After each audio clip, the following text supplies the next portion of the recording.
Donc bonjour à tous, on se retrouve aujourd'hui pour une nouvelle vidéo afin d'analyser le match qui s'est déroulé la nuit dernière entre New York et Golden State. Un match qui a fini par une victoire de New York 119-112. Donc on va analyser ça carton par carton. Avant ça, n'oubliez pas de vous abonner, lâcher un petit pouce bleu, me dire ce que vous avez pensé de ce match si jamais vous l'avez regardé. Et puis nous, on se retrouve tout de suite pour analyser le premier carton. Alors déjà, première chose à dire avant de commencer à parler du carton, c'est que OG Anunoby ne jouait pas côté New York. Voilà, rien d'autre à dire au niveau des blessés, sinon tout le monde était là. Que ce soit Enfin, tout le monde était là. Sauf à New York, évidemment, où il n'y a pas Julius Randle ni Mitchell Robinson. Mais côté Golden State, tout le monde était là. Donc, au premier quart-temps, déjà, Golden State démarre très mal ce match, puisqu'ils ne vont pas marquer pendant 4 minutes. Les 4 premières minutes du match, ils ne marquent pas, jusqu'à ce que Stephen Curry finisse enfin par obtenir des lancers francs. Voilà. Côté New York, il y a eu un très bon premier quart-temps de Miles McBride, qui a mis 11 points à 4 sur 5 au tir, dont 3 sur 4 à 3 points. Donc il a été absolument excellent dans ce match, et en plus, dans ce premier quart-temps, il a vraiment été impressionnant. C'est toujours impressionnant de voir des joueurs ne quasiment rien rater au tir dans un seul quart-temps. Donc voilà, ça fait partie de ces quart-temps où un joueur est chaud. Donc là, c'était le tour de Miles McBride, qui est vraiment une bonne révélation en ce moment côté New York, et qui fait du bien d'ailleurs. Sans lui, je pense qu'ils perdent ce match, honnêtement. On va voir qu'il a eu d'autres impacts après, qu'il a eu un impact autre aussi dans la suite du match. Côté New York, sinon, Jalen Brunson fait un carton très moyen, 2 sur 6 au tir, 4 points, mais il va quand même délivrer 4 passes, donc ça rattrape un peu sa mauvaise réussite au tir. Voilà. Golden State donc le 5 majeur de Golden State se fait vraiment broyer par celui de New York, et finalement c'est le banc de Golden State qui va un peu les sauver. Bon, en même temps, quand on voit les joueurs qu'il y a sur le banc, on se dit c'est un peu normal. Klay Thompson et Chris Paul font vraiment du bien, et le pivot Trayce Jackson-Davis qui fait également un grand bien. Klay Thompson, quand il est rentré, il a fait où sont ses stats? Klay Thompson, voilà, il met pas de points, mais par contre il va faire 3 passes, et ces 3 passes, si je me trompe pas, elles sont pour Jackson Davis. Donc voilà, qui met 6 points à 3 sur tir. Il fait vraiment une bonne rentrée, et il fait du bien à Golden State. Donc au final, à la fin de ce premier quart-temps, il y a 30-22 pour New York, et nous on va se retrouver tout de suite dans le deuxième quart-temps. Donc dans le deuxième quart-temps, on a tout de suite Miles McBride qui continue son chantier au tir. Voilà, donc il va encore jouer. Déjà qu'il avait joué les 12 minutes du premier quart-temps, il va rejouer les 12 minutes de deuxième. Il va encore être en grande réussite au tir, 2 sur 3 au tir, tous ses tirs ont été des 3 points. Il met 8 points. Donc il a vraiment fait, encore une fois, grand bien à New York. Voilà, le banc de New York, rien de spécial à dire. J'ai noté que Bojan Bogdanovic avait fait une bonne entrée, je trouvais. Il n'a pas forcément été en grande réussite hier soir, mais du moins dans l'énergie et dans le spacing. Il permet quand même à New York de développer son jeu, parce que c'est vrai que ça reste un très bon shooter. Donc les défenses ne peuvent pas le laisser seul en fait. Donc il fait vraiment du bien là-dessus. Josh Hart, que j'ai noté côté New York aussi, a vraiment apporté beaucoup d'énergie. Alors comme à tous les matchs, mais hier soir c'était encore plus flagrant que d'habitude. Sur ce carton-là, il est à 2 points, mais voilà, il va prendre 6 rebonds et 4 passes dans ce carton, donc c'est quand même des très très bonnes stats. Stephen Curry, il a été en difficulté toute la première mi-temps. Enfin, pas tout à fait toute la première mi-temps, justement, on va voir ça. Au niveau du shooting, il a vraiment eu du mal, jusqu'à, on va dire, les 4 dernières minutes du deuxième quart-temps, où il va se réveiller et il va commencer à mettre ses tirs. Au final, sur ce quart-temps, il finit à 4 sur 7 au tir, et il met 13 points. Donc au final, on va dire que ce quart-temps-là, il s'en sort bien, mais sa mi-temps est quand même loin d'être bonne. Il a vraiment eu du mal avec son tir. Et, euh, et voilà, et de toute façon, moi je suis pas un grand fan de Stephen Curry. Je trouve que il a du mal parfois à lâcher la balle et des fois il a tendance à trop shooter. Alors c'est sûr que dans certains matchs, ça donne des matchs où on se dit que c'est un génie beaucoup trop fort. Et pour le coup, sur ce genre de match, moi je trouve qu'il en fait trop. Bon, au final, il s'en sort plutôt bien, on va dire. Klay Thompson a aussi pas été en grande réussite sur son tir hier soir. Enfin, 1 sur 4 au tir au deuxième quart-temps, donc voilà. Et sinon, celui qui fait un bon deuxième quart-temps, c'est Chris Paul. Il va jouer à peine 7 minutes, mais il va quand même réussir à mettre 9 points. Donc voilà, un bon quart-temps de sa part. Sinon, rien de très spécial à notifier. Donc on passe tout de suite dans le troisième quart-temps. Donc là, au troisième quart-temps, donc à la mi-temps, déjà, il y a 62-56 pour New York. Vu l'état de forme de Stephen Curry, on se dit que Golden State s'en sort quand même relativement bien à la mi-temps. 6 points de retard, c'est pas grand-chose. On rentre donc dans ce quart-temps. Rien au début, bon, rien de spécial à dire, si ce n'est que Golden State revient quand même bien. J'ai quand même noté, parce que ça m'a énervé pendant le match, les écrans mobiles de Draymond Green. Alors on sait très bien que Golden State joue beaucoup à base d'écran et de jeux hors ballon. Ça court un peu partout, notamment Steph Curry qui a vraiment besoin d'écran. Enfin, son jeu est basé en fait sur les écrans. S'il n'a pas d'écran, ça devient compliqué. Il y a des moments où Draymond Green ne fait pas un écran correct d'une action. Et pourtant, sur cette action, il va faire 3, 4, voire 5 écrans. Les 5 sont mobiles. Et je trouve ça très, très désagréable. Donc déjà parce que ça donne Enfin, faut le dire, ça donne un avantage énorme à l'attaque vis-à-vis de la défense, qui pourtant se donne à fond. Et au final, c'est jamais sanctionné. Donc ça m'a un petit peu agacé hier soir. Et ouais, c'est sur une action où je vous dis, il doit faire 5 écrans mobiles dans la même action. Et du coup, je l'ai noté à ce moment-là. Mais bon, dans tous les cas, on le sait, c'est en général. Golden State fait beaucoup d'écrans, mais généralement, ils sont mal posés. Et ça m'énerve que les arbitres ne sifflent jamais. Au moins de temps en temps pour sanctionner. Je dis pas qu'il faut tout sanctionner, parce que de toute façon, à NBA, personne ne fait d'écran. Correct, on va dire. Mais de temps en temps, pour sanctionner, je pense que ça ferait du bien quand même. Donc voilà. Qu'est-ce que j'ai d'autre à dire? Donc, côté New York, Donte DiVincenzo, je l'ai trouvé très important dans ce troisième quart-temps. Et ça se reflète sur ses stats parce qu'il a mis 10 points à 4 sur 7 au tir. Il a été très bon dans le troisième. Celui qui a également été très bon côté New York, c'est Jalen Brunson, qui a fait un troisième quart-temps incroyable. 15 points à 5 sur 7 au tir, dont 2 sur 3 à 3 points, donc vraiment excellent. Rien d'autre à dire sur lui, si ce n'est que il est toujours bon. Et de toute façon, on verra ses stats à la fin. Il a encore fait un très bon match. Côté Golden State, j'ai noté quand même que Trayce Jackson-Davis il est vraiment bon ces derniers temps avec Golden State. Et il est vraiment chiant surtout pour les défenses adverses.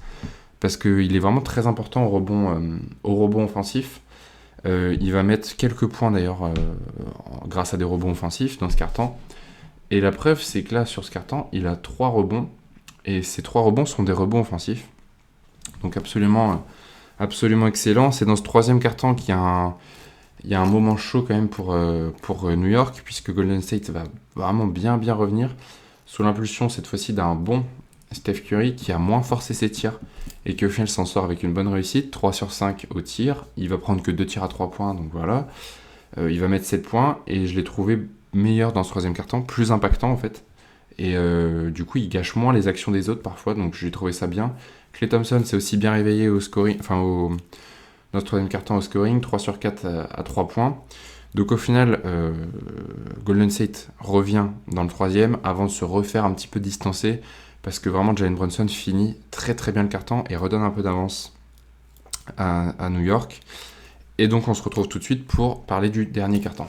Donc au quatrième quart-temps, Golden State va tout de suite imposer une très grosse pression à New York. Ils vont être bien poussés par leur public aussi, il faut le dire. Il y a eu une bonne ambiance dans la salle, j'ai trouvé. Donc à 9 minutes de la fin du match, Golden State revient à 99-95. Mais Malheureusement, ils vont jamais réussir à revenir à hauteur. Ça, c'est notamment, enfin, c'est lié aux bonnes performances individuelles des joueurs de New York. Et c'est aussi très lié à leur énergie, leur volonté sur le terrain, qui je trouve fait vraiment cette force, la force de l'équipe de New York cette saison. C'est vraiment son énergie sur le terrain. Et le joueur parfait dans ce rôle, c'est Josh Hart, qui vraiment apporte tellement d'énergie, tellement d'énergie sur le terrain. Et sur ce carton, ça se voit tellement. Il va défendre comme un chien, que ce soit sur n'importe quel joueur, et en particulier sur Stephen Curry. Et puis il est là, le match en fait au milieu du quatrième quart-temps il devient un peu fou, ça va d'un côté à l'autre à toute vitesse, il n'y a pas vraiment de jeu posé, c'est plus du jeu rapide, et Josh Hart, je sais pas d'où il sort toute son énergie, mais il est toujours là, donc il a vraiment été très bon hier soir, j'ai trouvé. Voilà, au final, donc j'ai dit Golden State n'arrive jamais à revenir. Stephen Curry a fait un quatrième quart-temps absolument dégueulasse. 1 sur 5 à 3 points. Donc il met que 5 points dans ce quart-temps. Il force beaucoup ses tirs. Il y a une action à la toute fin, à 40 secondes de la fin. Il prend un 3 points limite du milieu de terrain. Alors on sait très bien que c'est un génie, qu'il est capable de les mettre et qu'il a un shoot exceptionnel. Mais il y a des moments, il faut peut-être se dire ok, je me calme et on pose un peu le jeu. Voilà, je trouve que son playmaking baisse d'année en année. Pourtant, c'est bizarre. C'est plutôt l'inverse qui aurait dû se passer. On va dire qu'avec l'expérience, tu joues un peu plus avec tes coéquipiers peut-être. Il y a moins la fougue de la jeunesse, plus d'expérience qui permet de prendre de bonnes décisions. Et je trouve que Steph Curry, c'est de moins en moins le cas. Dans les fins de match, je le trouve de plus en plus nul. Voilà, je suis honnête, je le trouve de plus en plus nul. En plus, il se fait vraiment bouffer en défense par Miles McBride. Donc j'ai dit, il y a Josh Hart et Miles McBride qui défendent sur lui. Et ils ont vraiment fait un gros taf tous les deux. Miles McBride va mettre d'ailleurs un très gros 3 points à 3 minutes 30 de la fin, qui va permettre de donner 10 points d'avance à New York. Alors que Golden State, pareil, était toujours pas très loin. Ils sont jamais vraiment revenus, mais ils étaient pas loin. Donc voilà, il suffisait que Klay Thompson ou Curry plante un 3 points. Et derrière, Golden State est à moins de 5 points. Et là, le match est différent. Et donc McBride va mettre un gros 3 points qui permet de donner de l'air à New York. Sur ce dernier quart-temps, rien de particulier à dire en plus. La fin de match a été très très bien gérée par New York, qui n'ont pas paniqué malgré de temps en temps Golden State qui rentrait ses 3 points. Et sinon, rien de spécial. Peut-être dire, j'ai noté quand même que Draymond Green, il est toujours bon en défense évidemment. Certes, en attaque, il est plus trop, il va être moins utile, même s'il est toujours important pour les écrans et pour le jeu collectif. Mais en tout cas, au scoring, il est moins utile qu'avant. Mais en défense, il fait toujours son travail, donc c'est le plus important. Et au final, du coup, New York qui gagne 119 à 112. Et puis nous, on va se retrouver pour la petite conclusion. Donc voilà, pour conclure, donc très belle victoire de New York, qui a bien géré son match, malgré l'absence de Giannunoby. Jalen Brunson fait encore une fois un très très gros match au scoring, 34 points à 12 sur 25 au tir. Il fait également 7 passes. Il a été donc bien accompagné par Miles McBride qui a été très très chaud. Il a quasiment rien raté, 6 sur 9, 9 sur 13 au tir, 6 sur 9 à 3 points, 29 points pour lui. Et puis dans l'énergie, évidemment, Josh Hart, même Isaiah Hartenstein sont vraiment importants pour l'énergie qu'ils apportent. 10 points, 11 rebonds, 11 passes pour Josh Hart, donc encore un triple-double. Il en fait de plus en plus, mais il a joué, je n'avais même pas remarqué, il a joué tout le match. Il n'est pas sorti une seule seconde. Il a fait les 48 minutes. Donc, de toute façon, on le sait, c'est le coaching de Tom Thibodeau, donc voilà, il fait pas trop souffler ses joueurs.